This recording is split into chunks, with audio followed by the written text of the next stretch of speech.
Hey guys, welcome to week 12 of this course.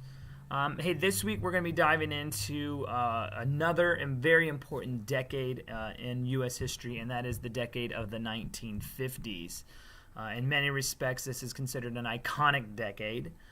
When people speak about the good old days, in many ways they're speaking about the 1950s.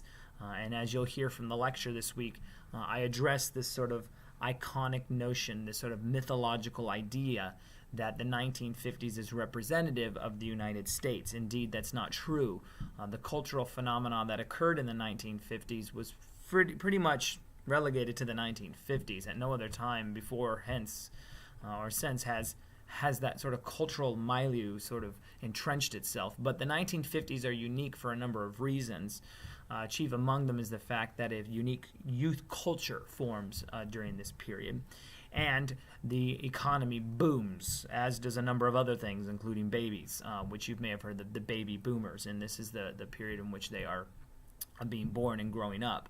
And so this week we're going to be focusing specifically on these booms, the economic boom, the baby boom, and we'll also be taking a look at the development of this youth culture, and that is very important because when we take a look at the 1960s and the politics of protest that occur there, in part among the counterculture or the hippies, we have to understand that some of what those hippies are responding to, or reacting against rather, came directly from the 1950s.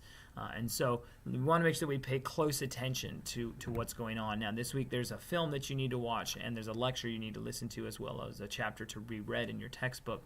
So there's not a ton of information to be covered, but it is a lot of very important information because it's going to sort of set the stage for what's coming in the 1960s to a degree. But it also sort of lays a foundation for how we think about youth today.